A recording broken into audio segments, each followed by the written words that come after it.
Vu tout ce qui se passe dans ce pays, je pense que si le président de l'Assemblée nationale venait à démissionner aujourd'hui, ça serait quand même dommage. À ce que je sache, il a été élu pour 4 ans. J'attends que ça s'achève.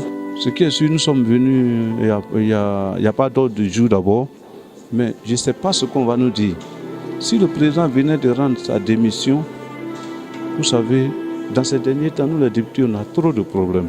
Je ne peux pas comprendre que l'exécutif pousse un député de l'Assemblée nationale, celui-là même qui incarne l'institution de cette Assemblée, à démissionner. Non, maintenant parce que le président Ouattara l'a voulu, avec insistance.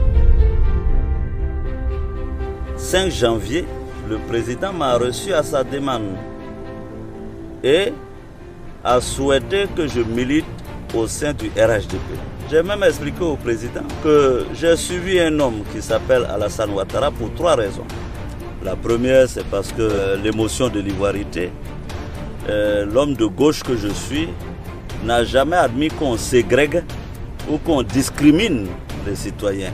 La deuxième raison, c'est qu'il a vécu aux États-Unis depuis l'âge de 20 ans, comme il dit.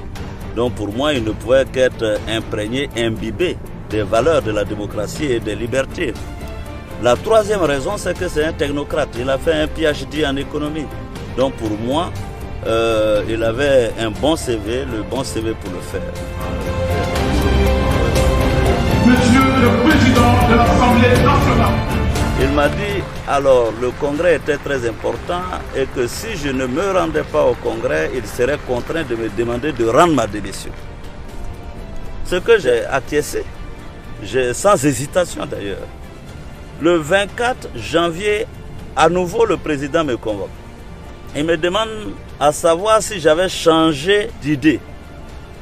Je lui ai dit non, monsieur le président, c'était tout réfléchi, je ne suis pas RHDP et que je ne comptais pas me rendre au congrès. Le président m'a dit bon, dans ces conditions, il faut que je rende ma démission. Je lui ai dit d'accord.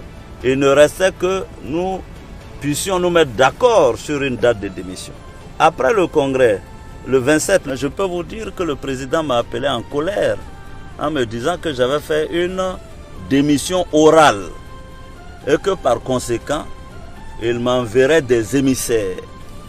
Et ces émissaires sont arrivés chez moi, je dis bien, le 28 janvier à 17h30, qui m'ont envoyé une note et m'ont demandé de signer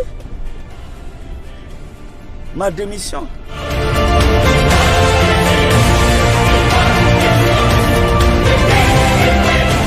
D'autant plus que selon eux, j'avais fait une démission orale. Je leur ai dit, mais si j'ai fait une démission orale, je ne suis plus votre interlocuteur. On ne peut pas démissionner pour le même poste 2 fois. Je leur ai dit que j'allais appeler le président.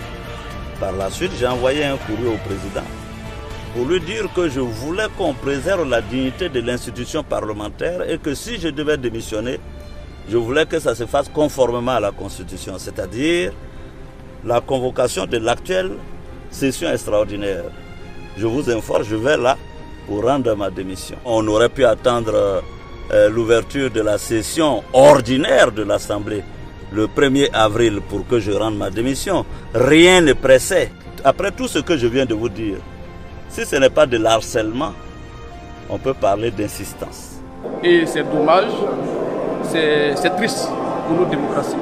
Je pense que je suis en droit de dire que la Côte d'Ivoire a reculé de 30 ans.